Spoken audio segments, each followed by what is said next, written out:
नहमदुल्लाह अज़ीम अस्सलातु अला रसूलिल करीम अम्मा बाद।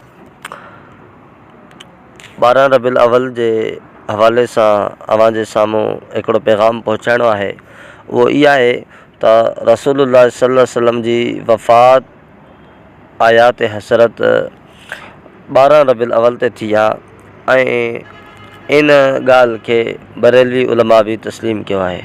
पर अफ़सोस अॼु जूं नाम निहात पाण खे बुज़ुर्ग सॾाइण वारियूं हस्तियूं अहले बिदत जूं उन्हनि जे तरफ़ां पे दर पे इनकार जूं क्लिप्स वग़ैरह असां वटि पहुतियूं आहिनि, जंहिंमें उन्हनि इनकार कयो आहे त रसूलुल्लाह सल्लल्लाहु अलैहि वसल्लम जी वफ़ात 12 रबीउल अव्वल ते न थी आहे। असल उलमा देवबंद तरफ़ां इहो हमेशह सवाल थींदो रहंदो आहे त रसूलुल्लाह सल्लल्लाहु अलैहि वसल्लम जी वफ़ात 12 रबीउल अव्वल ते थी आहे ऐं वफ़ात वारे ॾींहं ते तव्हां ख़ुशी कयो था।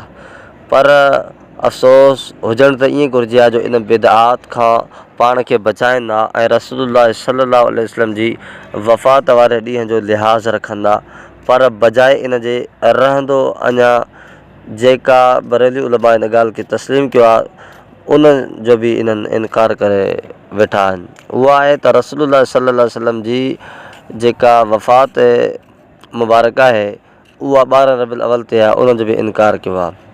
कुझु क्लिप्स असां वटि पहुतूं जंहिंजे करे लाज़मी थियो त इन्हनि जो जवाबु ॾिजे। हीअ किताबु आहे अनवार जमाल मुस्तफ़ा ऐं असां इन में साबित कंदासीं त रसूलुल्लाह सल्लल्लाहु अलैहि वसल्लम जी वफ़ात 12 रबीउल अव्वल ते थी आहे। हीअ किताबु अनवार जमाल मुस्तफ़ा आहे।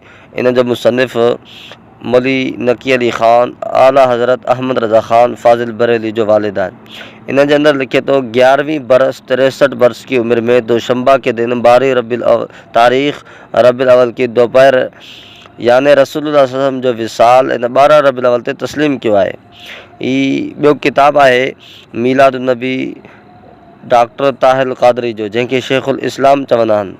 उन्हनि जे अंदर साफ़ लिखे तो त विलादत और वफ़ात का दिन एक होने अॻिते बहरहाल त रसूलुल्लाह सल्लल्लाहु अलैहि वसल्लम जी विलादत ऐं वफ़ात वारो ॾींहुं हिकु ई आहे। जेकॾहिं हिकु ई आहे, बरेली हज़रात जे चवण मुताबिक़ रसूलुल्लाह सल्लल्लाहु अलैहि वसल्लम जी विलादत इन ॾे ते थी आहे त पोइ त वफ़ात बि थी आहे, वफ़ात जो लिहाज़ छो नथा कनि। इहो त डॉक्टर ताहिर क़ादरी जो हवालो। बहरहाल हीअ किताबु आहे सीरत रसूल अरबी। इन जो मुसन्निफ़ नूर बख़्श तवक्कुली आहे। उन जे अंदर छा पियो लिखे उहो बि असां अवां जे साम्हूं पेश कयूं पिया। इस बात पर सबका इत्तेफ़ाक़ है कि वफ़ात शरीफ माह रबीउल अव्वल में दोशंबा के दिन हुई।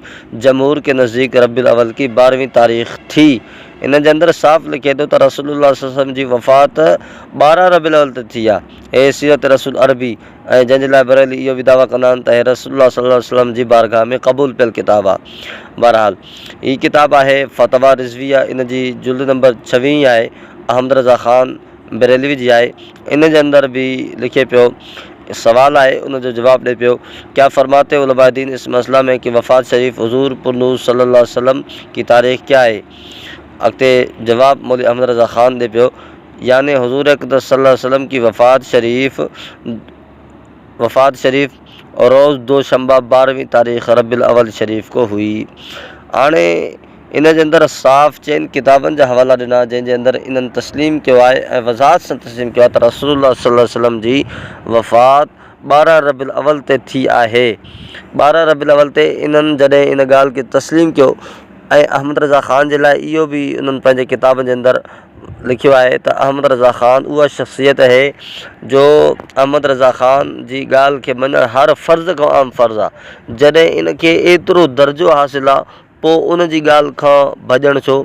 जॾहिं इन्हनि जे पंहिंजे किताबनि जे अंदर इहा वज़ाहत आहे त 12 रबीउल ते वफ़ात आहे त पोइ उन जो इनकार छो।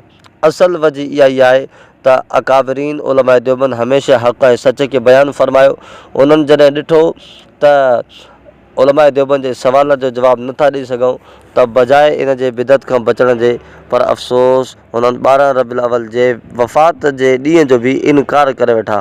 पर असां वफ़ात जो ॾींहुं इन बरेली कुतुब में साबित कयोसीं। असां उनखे पंहिंजो आईनो ॾेखारियोसीं त तव्हांजे अकाबिरनि छा लिखियो आहे। हाणे या तव्हां सही आहियो या तव्हांजा अकाबिर सही आहिनि। जे तव्हां ग़लति आहियो त अकाबिर ठीकु आहिनि तव्हांजा, जेकॾहिं अकाबिर ग़लति आहिनि त तव्हां जो आहे न ठीकु आहियो। बहरहाल फ़ैसिलो अवाम ते आहे ऐं फ़ैसिलो सामीन ते आहे।